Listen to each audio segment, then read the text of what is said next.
Good evening, everyone. My name is Cindy. If you're just joining me and you haven't seen any of my videos, and if you're live, thank you so much for signing in tonight. And tonight, we're going to be talking, or I'm going to be talking about the foods, bone-friendly foods to eat. And specifically tonight, I'm talking about calcium. So in the next couple of weeks, I'm going to be each week, each Monday night, I'll be talking about certain specific types of supplements, or not supplements, but vitamins and minerals that you can get through food. Because in all honesty, getting the nutrients that you need from food is going to be much better than taking a supplement or a pill of any kind. The absorption rate isn't nearly as good as if you get it from food. So specifically tonight, I'm going to be talking about calcium. And remembering too, I've got a live chat going on. So if you've got any questions while I talk, go ahead and put your questions in there. So tonight is all about calcium. Calcium is one of those that I really feel that you can get the RDA, the recommendation for your daily allowance through food. There's so many foods that are calcium rich.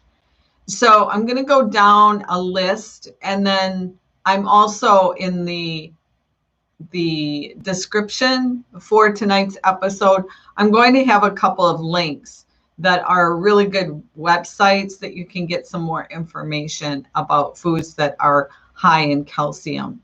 So first of all, of course, most of us have heard that dairy is high in calcium, and that is true.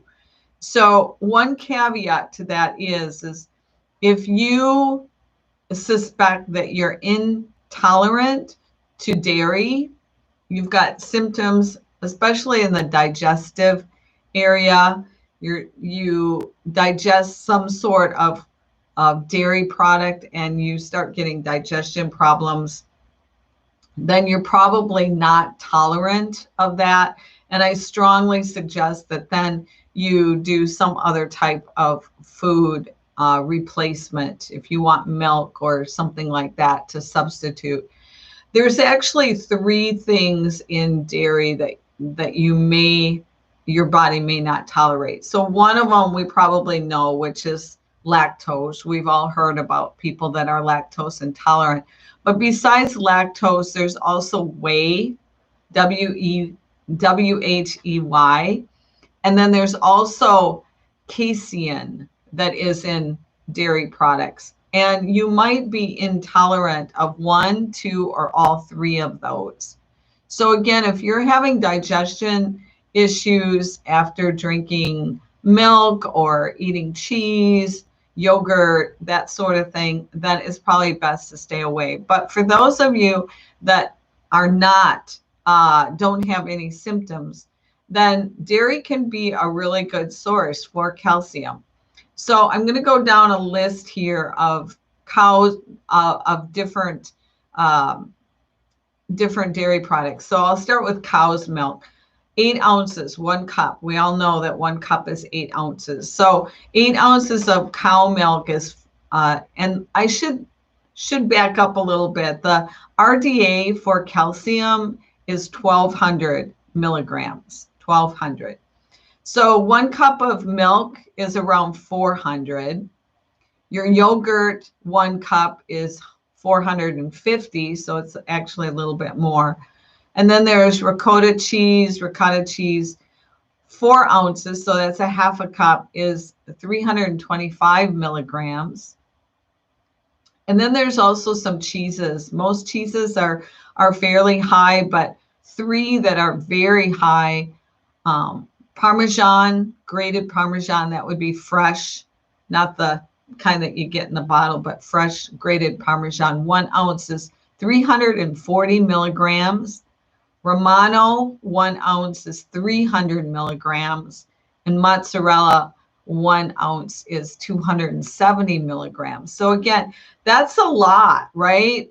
400 milligrams out of 1200 for your RDA. So that's 1/3 of your RDA. So again, if you are okay with eating and drinking dairy products, that's a really good way to get the calcium that you need, some of the calcium. If you are lactose or whey or casein intolerant, then there are a lot of non-dairy milks out there, milk substitutes. For instance, soy milk, 8 ounces is 300 milligrams. Almond milk, and again, you should probably look at the labels just to make sure, because most of these are fortified with calcium. And for instance, the almond milk that I drink, 8 ounces is 350 milligrams. So again, very, very high. So whether you're doing the milk substitutes or the dairy products, very high in calcium. I also want to talk about seeds and nuts, because seeds and nuts are also very high in calcium. So one of the ones that's really super high is sesame seeds, and 1 ounce, which is probably going to be about 2 tablespoons, but 1 ounce of sesame seeds is 280 milligrams. Chia seeds is another one, 1 ounce, again, probably about 2 tablespoons, and that's 180 milligrams. You have raw almonds, 1 ounce is 75 milligrams. And tahini, 1 ounce is 120 milligrams. Tahini is sesame butter, sesame seed butter. And almond butter, 1 tablespoon. So 1 tablespoon is not that much. Probably most people that eat almond butter are probably doing 2 tablespoons. But 1 tablespoon is 55 milligrams. So nuts and seeds can be also high in calcium. One of the, I would say, food groups that isn't real high in calcium is your grains, pastas, breads, that sort of thing. Oats, uncooked, a half a cup, which is 1 serving, only 40 milligrams. Quinoa, a cup, 1 full cup is 30 milligrams. And brown rice is a half a cup, is only 10 milligrams. So, in a nutshell, think of grains and pastas. Probably your breads is probably not such a great way to get your calcium.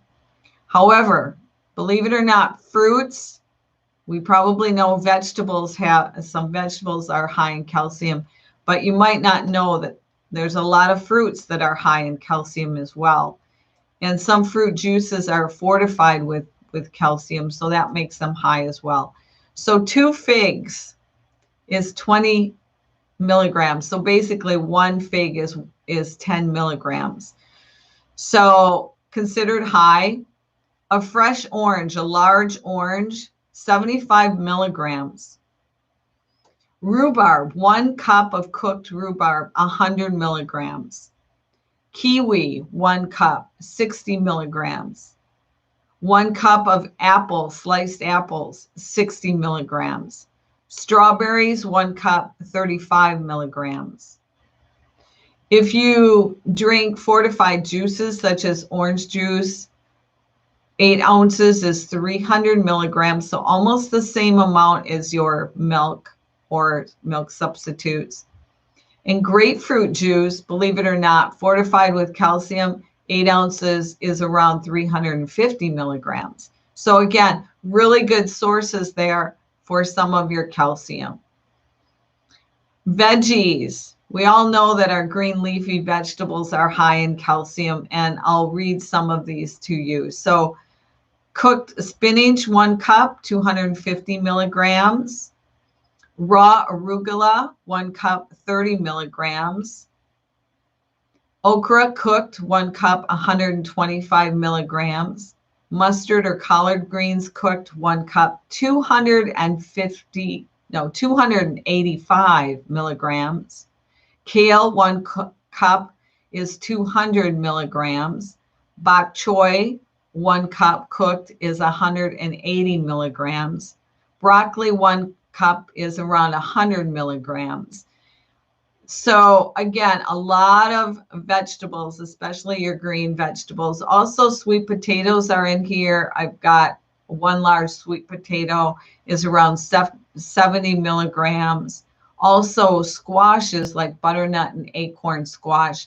1 cup of cooked is 85 milligrams. So you've got lots of vegetables to choose from. And then proteins, salmon, 3 ounces canned is 200 milligrams. And fresh pike or trout, 6 ounces is 80 milligrams. Also, some of your beans and legumes, very, very high in calcium. So firm tofu, it has to be the firm kind. Again, read your labels because they might vary from brand to brand. But 4 ounces of firm tofu, get this, 600 milligrams. That's 50% of your daily recommended allowance. White beans, sometimes called white kidney beans, 8 ounces, so a cup is 160 milligrams.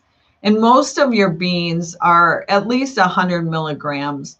So navy beans, kidney beans, black beans are all around, 1 cup is all around about 100, 125 milligrams. Black-eyed peas are actually much higher. 1 cup of black-eyed peas, the source that I'm seeing here has 200 milligrams. And then edamame, I think I'm pronouncing that right, which is the kernels of your soy. And 8 ounces, 1 cup is 150 milligrams. So again, I'm gonna in the description, I will give the source of all of these. And again, the recommended daily allowance, the RDA, is 1,200 milligrams. Very, very easy to actually get that through food. Here's what I do, because a lot of people are like, well, you know, how do you do this during your day? So here's what I do. First of all, the first thing that I do in the morning is I have a smoothie.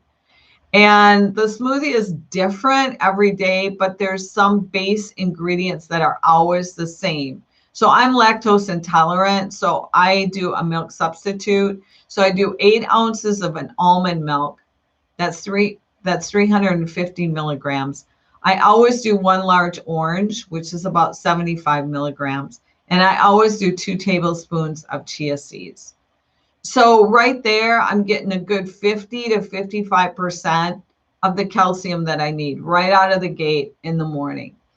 And then for my lunch and dinner, I always have some green leafy vegetables. I usually steam those, like broccoli, kale, might be some cabbage, sometimes sweet potato, but lots of different vegetables. So I eat 3-4 cups of that for my lunch and my dinner, besides a protein.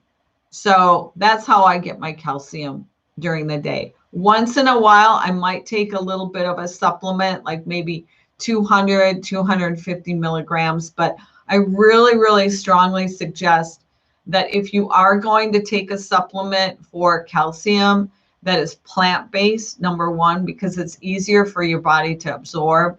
The other thing is it's better to take a little bit. And if you feel like you need a little bit more, like say you want to take maybe 500 milligrams a day, what I would do is if your tablet says 500 milligrams, cut the tablet in half and take half, like maybe for lunch. So you're getting about 250 milligrams, and then take the other half at night. But to be quite honest with you, one of the things to keep in mind is too much calcium is actually a bad thing. And what can happen is that too much calcium can cause kidney stones, bone spurs. It can be, there's some impairments that can happen to the kidneys. And this could actually be associated with hyperparathyroidism. So if you're seeing some results from, say, a DEXA scan or something like that for osteoporosis, one of the things they usually check, but if they don't, but they should usually check your calcium levels. If your calcium levels are high, it usually means that you're, or low, excuse me, then it usually it may mean that you have a hypo or hyper parathyroid issue, thyroidism. So you want to make sure that you get that checked out. Also, if you eat too much calcium, especially if it's a supplement, there's an increased risk of cardio disease. It can calcify in the arteries. So you certainly don't want that. The other thing that most people don't know is if you get too much calcium in your diet, what happens is, and I've talked about this before, you've got certain cells in your body that are responsible for building strong bone. One of those cells is called osteoblast cells. And if you get too much calcium in your diet, especially from a supplement, what happens is those osteoblast cells die off prematurely, which is counterproductive to everything that you want to have happen. So it's important to get enough calcium, but the other thing is this is only one of many, many minerals as well as vitamins that are needed for growing healthy, strong bones. So some people get really like super obsessed with the calcium and making sure that they're getting calcium. To be quite honest, if you're eating a healthy diet with lots of fruits and vegetables, maybe some beans, legumes, things of that nature, and either dairy or a substitute dairy product every single day, more than likely you're getting enough calcium and you don't even need to take a supplement. Remember, supplements should be taken to supplement the diet. So let's try to get the nutrients that we need from our food. And again, it's actually very easy to do to get enough calcium, and we certainly don't want to overdo it. So looks like there's no questions for tonight. So again, if you tune in live every Monday night, 7:30 Eastern Standard Time, I take questions as well. So I always invite you to tune in live. But if that's not available for you, depending on where you live or what you got going on, my talks are usually only 15 to 20 minutes. So it's not like it's a whole hour. And I'm here every Monday night at 7:30. And next week, I'm going to continue talking about ways to get the nutrients that you need to build strong, healthy bone through your diet. And next week, I'll probably be talking, I think I'm going to talk about vitamin D3. That's one of them that you can get some of it in your diet, but also you probably will have to supplement in some way, shape, or form. So I want to talk about that. I also want to talk about magnesium, because magnesium is really, really super important for getting enough of that. So I also want to talk about that.